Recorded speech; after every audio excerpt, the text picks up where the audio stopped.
परमेश्वर का पवित्र वचन मुझे सही राह दिखाता है और परमेश्वर का प्यार के बारे में बताता है।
भाई और बहनों, मैं परमेश्वर का धन्यवाद करता हूं कि जिसने मुझे एक बार फिर आज समय दिया कि मैं आपके साथ परमेश्वर का वचन बांट सकता हूं। सचमुच परमेश्वर का वचन सच्चा है, परमेश्वर का वचन गुणकारी है, परमेश्वर का वचन मानने योग्य है। दाऊद नबी कहता है कि तेरा वचन मेरे राह का चिराग है, क्योंकि परमेश्वर का वचन हमें बताता है कि हमें कौन से रास्ते पर चलना है और परमेश्वर का वचन बताता है कि कौन सा रास्ता हमारे लिए उचित है। और सचमुच परमेश्वर का वचन ही हमें बता सकता है कि हम क्या हैं। हमें हमारी अहमियत, हमारी वैल्यू परमेश्वर के वचन के द्वारा ही पता चलती है। अक्सर हम अपने आप को समझने में, अपने आप को जानने में गलती करते हैं, लेकिन परमेश्वर का वचन उस गलती को, उस शक के बादल को, उस धुएं को जो हमारे पर पड़ा हुआ है, बिल्कुल हटाकर हमें बताता है कि हम हैं क्या, हमारी अहमियत क्या है, परमेश्वर हमारे से चाहता क्या है, परमेश्वर हमारे को प्यार करता है, क्यों करता है, ये वचन ही हमारे को बताता है। आइए आज हम यशाया 53 अध्याय को पढ़ने से पहले, उसको समझने से पहले, अपनी अहमियत को जानने से पहले हम एक प्रार्थना करें। धन्यवाद देते हैं पिता परमेश्वर आज के इस अच्छे समय के लिए जो आपने हमें दिया, कि एक बार फिर हम आपके वचन का अध्ययन कर सकते हैं, आपकी इच्छा, आपकी योजना और अपनी अहमियत को जान सकते हैं। हमें हिम्मत दीजिए कि हम अच्छी तरह समझ सकें और समझने के बाद अपना जीवन आपकी इच्छा अनुसार व्यतीत कर सकें। यीशु मसीह के नाम से मांगते हैं, आमीन। भाई और बहनों, जो हम यहाँ बैठे हैं आज ये वचन को सुन रहे हैं, क्या हम जानते हैं कि प्रभु ने हमसे कितना प्यार किया, किस हद तक प्यार किया? परमेश्वर ने हमें इतना ज्यादा प्यार किया कि उसने अपना सारा स्वर्ग हमारे लिए खाली कर दिया। और स्वर्ग खाली करने से पहले यह भविष्यवाणी हो चुकी थी, जब इंसान पाप में पूरी तरह जकड़ा हुआ था, फंसा हुआ था।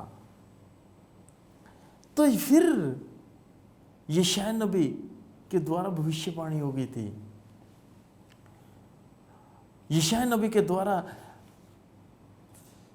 यरूशलेम के लोगों को, यहूदियों को ये बता दिया गया था कि तुम्हारे लिए एक मुक्तिदाता पैदा होगा।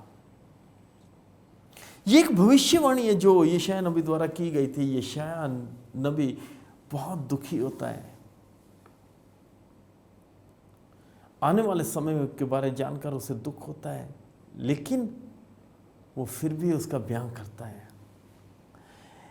यशायाह नबी बताता है, इस पुस्तक से हम जान सकते हैं, यशायाह की पुस्तक से, कि जब परमेश्वर के लोग परमेश्वर से बेमुख हो गए, यहूदी लोग परमेश्वर से दूर हो गए, तो उस समय ये लोग बाबुल राज्य के गुलाम हो गए, बाबुल ले जाए गए। बहुत सा लोग वहां गुलामी कर रहे हैं, गुलाम हैं, और गुलामी के हालत में वो एक ही उम्मीद पर टिके हुए हैं कि कोई ना कोई आएगा जो हमारे को मुक्त करेगा, हमारे बोझ अपने ऊपर ले लेगा, क्योंकि ये भविष्यवाणी हो चुकी थी। यहां पर यशायाह नबी 53 अध्याय को शुरू करते ही एक सवाल पूछते हैं कि जो समाचार हमें दिया गया था उसका किसने विश्वास किया? पहला सवाल पूछ रहे हैं, जो समाचार हमारे को दिया गया था उसका किसने विश्वास किया? दूसरा सवाल कर रहे हैं, और यहोवा का भुजबल किस पर प्रकट हुआ? वचन को किसने स्वीकार किया और उसका भुजबल किस पर प्रकट हुआ? क्योंकि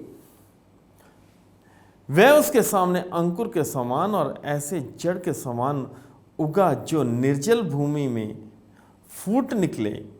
उसकी ना तो कोई सुंदरता थी और हम उसको देखते, और ना उसका रूप ही हमें ऐसा दिखाई पड़ा कि हम उसको चाहते।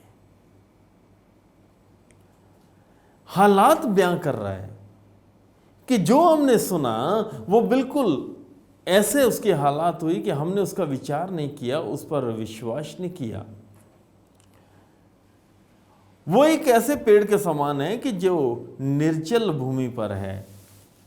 आप जानते हैं कि जिस पेड़ को पूरे पोषक तत्व ना मिले, जिस पेड़ को पूरी खुराक ना मिले, उसकी सुंदरता भी अलग ही होती है और देखने में बड़ा करूप होता है, उसकी अहमियत भी नहीं होती।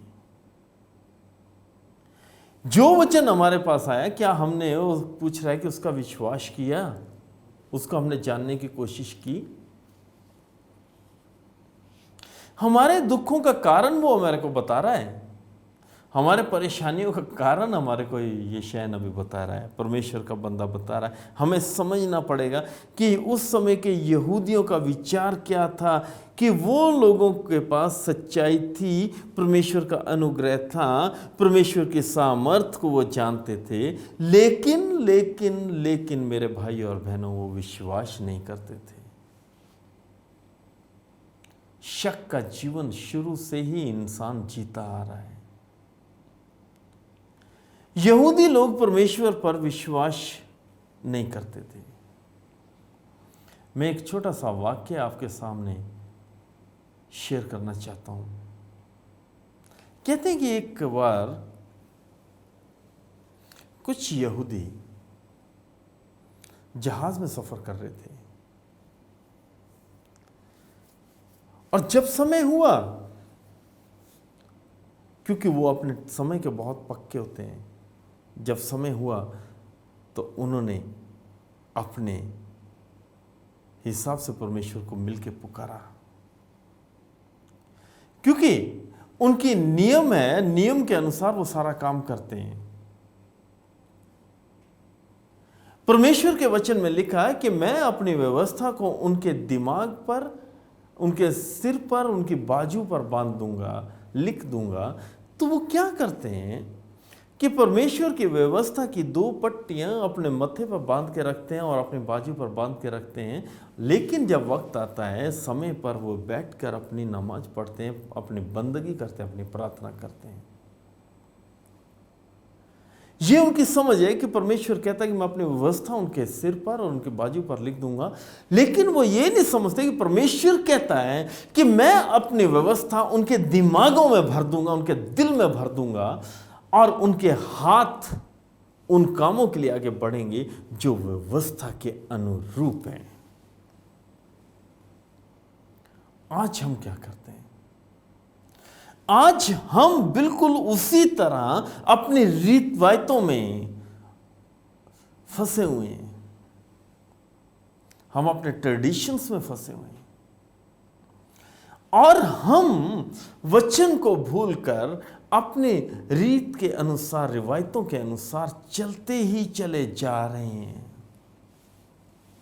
जो बात हमारे दिल में होनी चाहिए, जो हमारे दिमाग में 24 घंटे होनी चाहिए, जिस काम के लिए हमारे को बहुत उत्सुकता के साथ आगे बढ़ना चाहिए, हम उस काम को भूल चुके हैं, उसके मायने को भूल चुके हैं।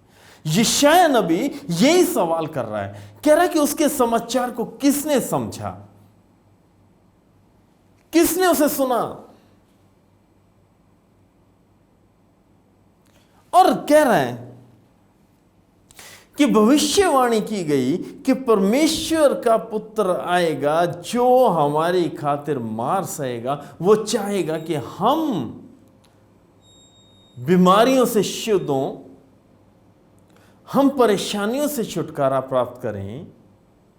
जो चाहता है कि वो हमारी दुर्बलताओं को, निर्बलताओं को अपने ऊपर ले ले। लेकिन क्या हमने उसे समझा? यहूदियों के बारे में यशायाह नबी बता रहा है कि उन्होंने देखते हुए भी उसे नहीं पहचाना, उसे स्वीकार नहीं किया, जबकि उसके मार खाने से हम बिल्कुल बिल्कुल शुद्ध होते हैं। परमेश्वर चाहता है कि जो दुख, मुसीबत, परेशानियां हम सहन कर रहे हैं, उसके कारण को जाने। आज मैं छोटी सी उदाहरण आपके सामने रखना चाहता हूं। घर में हम रह रहे हैं और घर में बहुत से सदस्य होते हैं। कई बार समय ऐसा आता है कि हम कोई बात अपने परिवार के दूसरे सदस्यों से छुपाने के लिए झूठ बोलते हैं। ये अक्सर होता है और ज्यादातर परिवारों में होता है। इसका भय हमारे दिल में बना रहता है कि कहीं कोई इस बात को जान ना ले, कहीं ये बात सामने आ ना जाए, कहीं हम पकड़े ना जाएं। और जब मेरे भाई और बहनों हमारे दिल में ये डर रहेगा, तो क्या आप सोचकर देखिए कि आप शांतिपूर्वक जीवन व्यतीत कर पाएंगे? एक भय के नीचे जी रहे हैं, भय की अधीनगी में जी रहे हैं। क्यों? केवल एक बात को छुपाने के कारण, एक झूठ के कारण।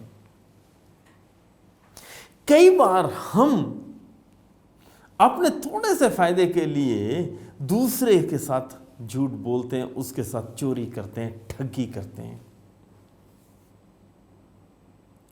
और वो डर हमारे दिल में बैठा रहता है और हम अशांत रहते हैं दिमागी तौर पर। तो उसका कारण हम जानने के बजाय, उसको दूर करने के बजाय, हम अपने जीवन के साथ समझौता करते हैं। क्या हमारे जीवन के लिए उचित है? मेरे भाई और बहनों, यशायाह नबी यहां लिख रहा है कि उसने हमारी खातिर दुख उठाए। यह प्रभु यीशु मसीह की तरफ इशारा कर रहा है। याद कीजिए, मैंने शुरू में शब्द इस्तेमाल किए थे कि हमारी खातिर परमेश्वर ने स्वर्ग को बिल्कुल खाली कर दिया, यानी उसने अपना इकलौता पुत्र हमारी खातिर दे दिया, बेटा दे दिया, इस धरती पर भेज दिया, ताकि वो हमारी खातिर दुख उठाए, हमारी खातिर मार खाए, ताकि हम बचाए जाएं और हम अच्छा जीवन व्यतीत करें। आज भी मेरे भाई और बहनों, बहुत से हमारे भाई बहन हैं, यहूदी भाई बहन हैं इस दुनिया में, जो प्रभु यीशु मसीह को मुक्तिदाता स्वीकार नहीं करते। ये वो स्वीकार करते, मानते हैं कि मुक्तिदाता पैदा होगा। ये भविष्यवाणी की गई थी कि हमारे बोझ को अपने ऊपर लेने के लिए, हमारे पापों को अपने ऊपर लेने के लिए एक मुक्तिदाता पैदा होगा, कुंवारी से पैदा होगा। लेकिन वो इस बात को स्वीकार करने के लिए तैयार नहीं है कि जिस ढंग से प्रभु यीशु मसीह का जन्म हुआ, राजाओं के राजा का जन्म हुआ, जिसने बिल्कुल मामूली तौर पर जन्म लिया, इंसान के रूप में जन्म लिया, वो इस बात को आज भी स्वीकार करने को बहुत से लोग तैयार नहीं हैं। वो सोचते हैं कि एक राजाओं का राजा, मुक्तिदाता जो एक बड़े घराने में पैदा होगा। यहां लिखा है कि उसने हमारे अपराधों को अपने ऊपर ले लिया, हमारी खातिर उसने मार खाई, हमारी खातिर हमारी निरोगिता, हमारी शुद्धता, हमारी चंगाई के लिए वो उसने अपने शरीर को जख्मी होने दिया। लेकिन यशायाह नबी यही सवाल कर रहा है कि उसके वचन को किसने स्वीकार किया, किसने सुना?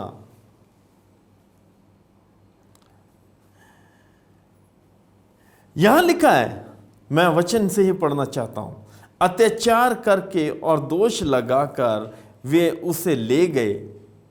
उस समय के लोगों में से किसी ने इस पर ध्यान दिया कि वह जीवितों के बीच में से उठा लिया गया? किसने विश्वास किया? यहां सवाल इस पे सवाल है। उसकी कब्र भी दुष्टों के संग ठहराई गई। उसकी मृत्यु के समय वह धनवान का संगी हुआ, यद्यपि उसने किसी प्रकार का उपद्रव ना किया और उसके मुंह से कभी छल की बात कहीं निकली नहीं। प्रभु यीशु मसीह ने किसी बात का विरोध नहीं किया, क्योंकि वो अपने जीवन का मकसद जानते थे कि वो काय के लिए आए।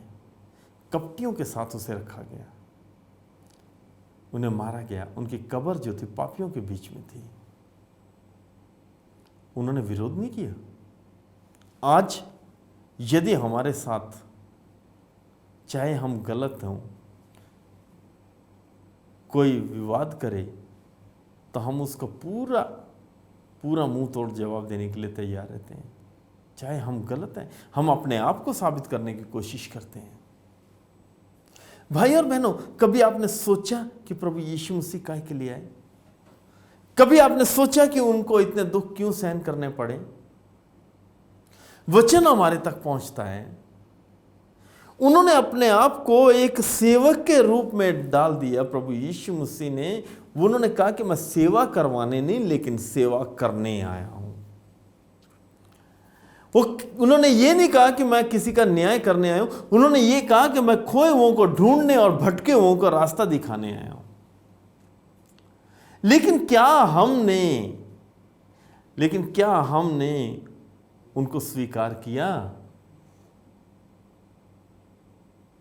भाई और बहनों, ये बहुत मुश्किल होता है सच्चाई को स्वीकार करना हमारे लिए। यहां अंत में लिखा, इस कारण मैं उसे महान लोगों के संग भाग दूंगा और वह सामर्थियों के संग लूट बांट लेगा, क्योंकि वह अपना प्राण मृत्यु के लिए उंडेल देगा। और वह अपराधियों के संग गिना गया तो भी उसने बहुतों के पाप का बोझ अपने ऊपर उठा लिया और अपराधियों के लिए विनती करता है। यशायाह 53 अध्याय हमारे लिए बहुत ही महत्वपूर्ण है। यदि हम इसको देखते जाएं, इसको समझते जाएं और इसको पढ़ते रहें, हमारा जीवन सचमुच भाई और बहनों सुधर सकता है। हमें विश्वास करना होगा, जैसे यशायाह नबी ने शुरू में कहा, किसने सुना, किसने विश्वास किया। आज हमारे को कहना पड़ेगा कि हे प्रभु, हम तेरे वचन को सुनते हैं, हम तेरे वचन को स्वीकार करने को तैयार हैं। भाई और बहनों, मेरे पास भी एक सवाल है। आज आप दुख, मुसीबत, परेशानी में हैं। आप उस परेशानी को ढो रहे हैं जिसके आप हकदार नहीं हैं। ये केवल इसलिए ढो रहे हैं क्योंकि आप यीशु मसीह को अपना मुक्तिदाता स्वीकार नहीं कर रहे। आप परेशानी में हैं क्योंकि आपने आज तक अपना जीवन प्रभु यीशु को नहीं दिया। आज आप इसलिए परेशान हैं क्योंकि आप परमेश्वर से दूर हैं। मेरे पास सवाल है कि क्या आप प्रभु को अपना मुक्तिदाता स्वीकार करने के लिए तैयार हैं, या उन यहूदियों की तरह आप आज भी पाप की गुलामी में रहने के लिए तैयार हैं? आज हमारा देश आजाद हो चुका है। आज हम आजाद देश के बाशिंदे हैं। आज हम आजाद देश में रह रहे हैं, आजाद समाज में सांस ले रहे हैं। परमेश्वर चाहता है कि हम हमेशा आजादी में सांस लें, आजाद रहें। लेकिन क्या हम आजादी का अर्थ जानते हैं? वचन कहता है, परमेश्वर कहता है, राह, सच्चाई और जीवन मैं हूं। परमेश्वर ने कहा, राह, सच्चाई और जीवन मैं हूं। प्रभु यीशु मसीह कहते हैं, मैं खोए हुओं को ढूंढने, उन्हें रास्ता दिखाने आया हूं। परमेश्वर के वचन में लिखा कि परमेश्वर का वचन सत्य है और मानने योग्य है। जब परमेश्वर रास्ता है, जब परमेश्वर ही सच्चाई है और परमेश्वर ही जीवन है, तो आज आपको और मेरे को, या मेरे बहन भाइयों, आपको कौन सी चीज है जो उसके पास जाने से रोक रही है? परमेश्वर वचन के द्वारा कह रहा, सच्चाई को जानो और सच्चाई तुम्हें मुक्त करेगी, आजाद करेगी। हम कह रहे हैं कि हम आजाद मुल्क में रह रहे हैं, लेकिन क्या हम आजाद हैं? यदि हम अपने जीवन को देखें तो हम अपनी लालसाओं में फंसे हुए हैं, अपनी इच्छाओं के गुलाम हैं, उस दौलत के गुलाम हैं जिसके पीछे हम दौड़ रहे हैं। हम सोचते हैं कि दौलत के दम पर हम मुक्ति प्राप्त करेंगे, जो कि बिल्कुल गलत है। जब हम दान करते हैं, तीर्थ पर जाते हैं, तो क्या आने के बाद हमारे मन को सुकून मिलता है? हम शांति को महसूस कर पाते हैं? क्यों नहीं कर पा रहे? क्योंकि हमारी दौलत हमें मुक्त नहीं कर पा रही। जबकि प्रभु यीशु मसीह ने हमारे दुखों का बोझ अपने ऊपर ले लिया ताकि हम मुक्त हो जाएं, लेकिन आज भी हम बोझ के नीचे दबे हुए हैं, गुलाम हैं। प्रभु यीशु मसीह ने हमारे लिए मार खाई ताकि हम बिल्कुल शिफा प्राप्त कर सकें, बिल्कुल बेदाग जीवन व्यतीत कर सकें, कोई हमारे में कमी ना हो। लेकिन हम उन कमियों को आज भी ढो रहे हैं। क्यों? क्योंकि हम उसके वचन को स्वीकार करने को तैयार नहीं है।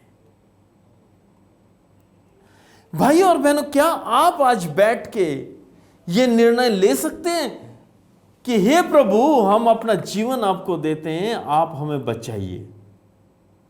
क्या मेरी बहन जो आज वचन सुन रही है, आप कह सकते हो कि हे प्रभु, मेरे परिवार को सुख समृद्धि दे? क्या जो भाई मेरा सुन रहा है वो आज ये कहने के लिए तैयार है, हे प्रभु, तो मेरे कमाई में, मेरी आमदनी में आशीष दे?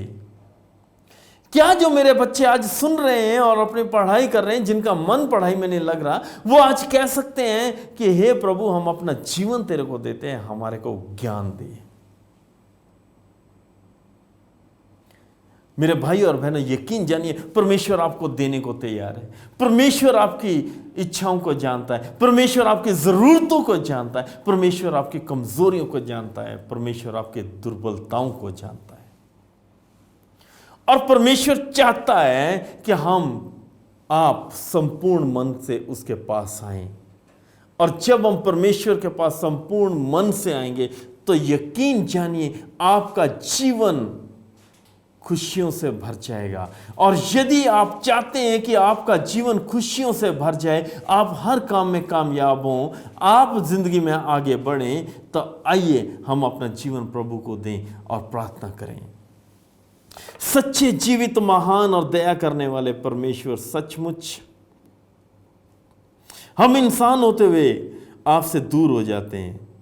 अक्सर हम आपको भूल जाते हैं। अक्सर हम अपनी हिम्मत, अपनी अक्ल पर, अपने ज्ञान पर भरोसा करके उन चीज़ों के पीछे दौड़ते हैं जो आपकी इच्छा से हमें मिल सकती हैं और हम आनंदमय जीवन व्यतीत कर सकते हैं। पिताजी, सचमुच हमने आपसे दूर होकर अपने जीवन को कष्टों से भर लिया है। आज हम चाहते हैं कि आप हमें अपनी पनाह में लीजिए। हम अपने जीवनों को आपके हाथों में देते हैं, इस उम्मीद के साथ पिताजी कि आप हमें आशीष करेंगे और हर दुख, तकलीफ, परेशानी से बचाएंगे और हमारे जीवनों को खुशी से, प्यार से भर देंगे। यीशु मसीह के नाम से मांगते हैं, आमीन।